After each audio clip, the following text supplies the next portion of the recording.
ನೋಡಿ, ಗೋಕಾಕ್ ಆಯಿತು, ಹಾಗೆ ಮುಧೋಳ ಭಾಗದಲ್ಲಾಯಿತು, ಈಗ ಕಲಬುರಗಿಯಲ್ಲಿ ಸುರಿತಾ ಇರುವಂತಹ ಮಹಾಮಳೆಗೆ ಬೆಣ್ಣೆತೊರ ಜಲಾಶಯ ಭರ್ತಿಯಾಗಿದೆ. ಪ್ರವಾಹದ ಭೀತಿ ಹೆಚ್ಚಾಗಿದೆ.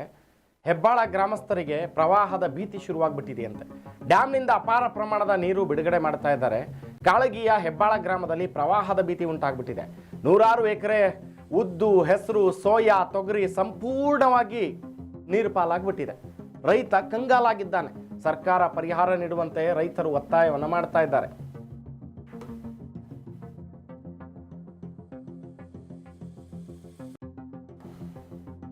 ನೋಡಿ, ಕಾಳಗಿಯ ಹೆಬ್ಬಾಳ ಗ್ರಾಮದಲ್ಲಿ ಪ್ರವಾಹದ ಭೀತಿ, ಕಂಗಾಲಾಗಿ ಕೂತಿದ್ದಾನೆ ಅನ್ನದಾತ.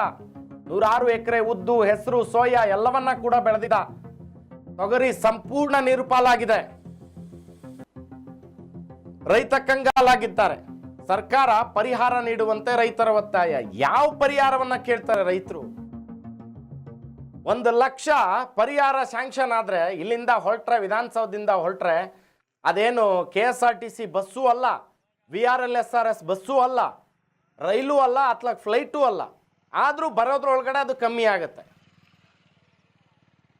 ಸಂಬಂಧಪಟ್ಟ ಇಲಾಖೆಯ ಅಧಿಕಾರಿಗಳು ಈ ಲೆವೆಲ್ಗೆ ನಿಂತ್ಕೊಳ್ತಾರೆ ಅಂದರೆ, ಒಬ್ಬ ರೈತ ತನ್ನ ಪರಿಹಾರ ಕೇಳಬೇಕಂದ್ರೆ ಕನಿಷ್ಠ 5 ಜೊತೆ ಚಪ್ಪಲಿಗಳನ್ನು ಸವಸಬೇಕು ಅಧಿಕಾರಿಗಳ ಹತ್ರ ಹೋಗ್ಲಿಕ್ಕೆ ಬರಲಿಕ್ಕೆ.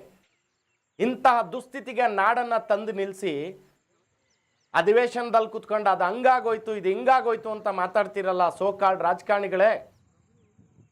3 ಪಕ್ಷದವರು, ಒಬ್ರು ಹೊಟ್ಟೆ ನೋವು ಅಂದರೆ ಒಬ್ರು ತಲೆನೋವು, ಎಲ್ಲ ನೋವುಗಳೇ. ಆ ಥರದ ಪರಿಸ್ಥಿತಿಗೆ ಜನ ನಿಮ್ಮನ್ನು ತೆಗಳ್ತಾ ಇದ್ದಾರೆ ಇವತ್ತು.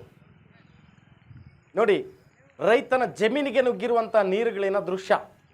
ನೀರು ಹೆಂಗೆ ನುಗ್ಗಿದೆ ಅಂತ ರೈತರ ಜಮೀನಿಗೆ.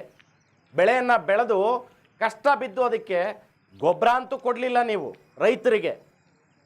ಅದಕ್ಕೂ ರಾಜಕಾರಣ ಮಾಡಿದ್ರಿ. BJPಯವ್ರು ನಿಂತ್ಕೊಂಡು ರಾಜ್ಯ ಸರ್ಕಾರ ಕಾಳಸಂತೆಯಲ್ಲಿ ಮಾರಾಟ ಮಾಡ್ತಿದೆ ಅಂದ್ರಲ್ಲ. ಯಾಕೆ BJPಯವರು ಪ್ರವಾಸಗಳು ಹೋಗ್ತಿರಲ್ಲ ನೀವು? ಜಿಲ್ಲಾ ಕಾರ್ಯಕಾರಿಣಿ, ತಾಲೂಕು ಕಾರ್ಯಕಾರಿಣಿ ಅಂತ. ಆಗ ಅಂಗಡಿಗಳು ಕಾಣಿಸಲ್ವಾ ನಿಮಗೆ? ಆಗ್ರೋ ಏಜೆನ್ಸಿಗಳು, ಗೊಬ್ಬರದ ಅಂಗಡಿಗಳು ಕಾಣಿಸಲ್ವಾ ನಿಮಗೆ? ಕಾಂಗ್ರೆಸ್ ಮೇಲೆ ಆರೋಪ ಮಾಡ್ತೀರಿ, ಅವ್ರು ನಿಮ್ಮ ಮೇಲೆ ಆರೋಪ ಮಾಡ್ತಾರೆ. ಒಂದು ಬದ್ಧತೆ ಅನ್ನೋದು ಬೇಕು ರೀ ಒಬ್ಬ ರಾಜಕಾರಣಿಗೆ. ಜನಗಳ ಮುಂದೆ ನಿಂತು ಎಲೆಕ್ಷನ್ನಲ್ಲಿ ಕೈ ಹಿಡಿದು, ಕೈ ಮುಗಿದು, ಕಾಲಿಡಿಯೋಕ್ಕೆಲ್ಲ ಹೋಗಿ ಓಟ್ ಕೇಳ್ತೀರಲ್ಲ ಕೆಲವೊಬ್ಬರು. ನಾಚಿಕೆ ಆಗ್ಬೇಕು ನಿಮಗೆ. ಯಾವ ಸಂದರ್ಭದಲ್ಲಿ ಏನು ಮಾಡ್ತೀರಾ, ಯಾವ ಸಂದರ್ಭದಲ್ಲಿ ಎಲ್ಲಿರಬೇಕು, ಯಾವ ಸಂದರ್ಭದಲ್ಲಿ ಏನನ್ನ ಮಾತಾಡಬೇಕು.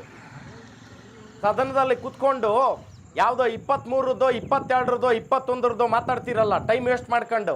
ನಮ್ಮ ದುಡ್ಡದ್ದು, ಜನರ ದುಡ್ಡು. ಖಾಲಿ ಪಲಾವ್ ನಿಮ್ಮ ರಾಜಕೀಯಕ್ಕೆ ಬಳಸ್ಕೊತಿರಲ್ಲ ಎಲ್ಲವನ್ನ ಕೂಡ ಮಾತುಗಳಿಗೆ. ಇದನ್ನ ಮಾತಾಡ್ರಿ ನೋಡೋಣ. ಯಾರಾದರೂ ಕೇಳ್ರಿ ಕೃಷಿ ಸಚಿವರಿಗೆ. ಯಾರಾದರೂ ಕೇಳಿದ್ರ ಈ ಪ್ರಶ್ನೆನ? ಗೊಬ್ಬರ ಅಂತ ಬೀದಿಗಿಳಿದು ಹೋರಾಟ ಮಾಡಿದ್ರಿ, ಅಧಿವೇಶನದಲ್ಲಿ ಅದ್ರ ಬಗ್ಗೆ ಮಾತಾಡ್ತಾ ಇಲ್ಲ. ಕೇಂದ್ರ ಸರ್ಕಾರದ ಪಾಲನ್ನ ಕೊಟ್ಟಿಲ್ಲ ಅಂತನಾ? ಹಂಗಾದ್ರೆ ನೀವು ಅದರಲ್ಲಿ ಶೇರ್ ಹೋಲ್ಡರ್ಸಾ BJPಯವರು? ಫಾಲ್ತು ಮಾತಾಡೋದಕ್ಕೆ ಟೈಮ್ ವೇಸ್ಟ್ ಮಾಡ್ತೀರಲ್ರಿ. ಯಾವುದೋ ಒಬ್ಬ ವ್ಯಕ್ತಿಗಳ ಮೇಲೆ ಇರುವಂತಹ ನಿಮಗೆ ಕನಿಕರ ಕಾಳಜಿಗಳು ರೈತರ ಮೇಲೆ ಇಲ್ಲದೆ ಹೋಯ್ತಾ? ಎತ್ಕೋಬೇಕಿತ್ತು ವಿಷಯಗಳನ್ನ. ನಮ್ಮ ದುಡ್ಡಲ್ಲಿ ಪೋಲ್ ಮಾಡ್ತಾ ಇದ್ದೀರಲ್ಲ, ಅಧಿವೇಶನ ನಡೆಸ್ಕೊಂಡು ಬೊಬ್ಬೆ ಹೊಡಿತೀರಲ್ಲ. ಯಾರಾದರೂ ಒಬ್ರು ಮಾತಾಡ್ತಾ ಇದ್ದೀರಾ?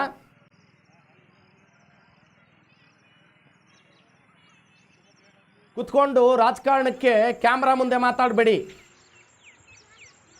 ಇಳಿದು ನೋಡಿ ಜನಗಳ ಸಂಕಷ್ಟನ. ಕಳಿಸ್ರಿ ನಿಮ್ಮ ತಹಶೀಲ್ದಾರ್ಗೆ, ನಿಮ್ಮ ಜಿಲ್ಲಾಧಿಕಾರಿನ ಕಳಿಸಿ, ಹೋಗಿ ನೋಡ್ಲಿ ರೈತರ ಪಾಡು ಹೆಂಗಿದೆ ಅಲ್ಲಿ ಅಂತ. ಒಬ್ಬೊಬ್ಬ ರೈತ ಇವತ್ತು ಕನಿಷ್ಠ ಹತ್ಕೊಂಡು ಕೂತಿದ್ದಾನೆ, ತಲೆ ಮೇಲೆ ಕೈ ಹೊತ್ಕೊಂಡಿದ್ದಾನೆ. ಇನ್ನೇನು ಬೆಳೆ ಕೈಗೆ ಬರ್ತದೆ, ಸಾಲ ತೀರ್ತದೆ ಅಂತ ಅಂದ್ಕೊಂಡಿರೋ ರೈತ ಹಿಂಗಾಗ್ಬಿಟ್ರೆ ಜಿಗುಪ್ಸೆಗೆ ಒಳಗಾಗ್ಬಿಡ್ತಾನೆ. ಆ ಥರದ ಪರಿಸ್ಥಿತಿಗೆ ಹೋಗಲಿಕ್ಕೆ ಅನ್ನದಾತನ್ನ ಬಿಡಬೇಡ್ರಿ. ನಾಳೆ ತಿನ್ನೋದಕ್ಕೆ ನಿಮಗೆ ಸಿಗಲ್ಲ. ಇವತ್ತು ಅನ್ನದಾತರು ಇರೋದಕ್ಕೆ ನೀವು ಇವತ್ತು ರಾಜಾರೋಷವಾಗಿ ಮಾತಾಡ್ತಾ ಇದ್ದೀರಾ. ಗಂಟ್ಲಲ್ಲಿ ಒಂದು ತುತ್ತು ಅನ್ನ ಇಳಿದ್ರೇ ಇಷ್ಟು ಮಾತಾಡೋಕ್ಕೆ ತಾಕತ್ತು ಬರೋದು ಎಲ್ಲರಿಗೂ. ನನ್ನ ಹಿಡ್ಕಂಡೆ.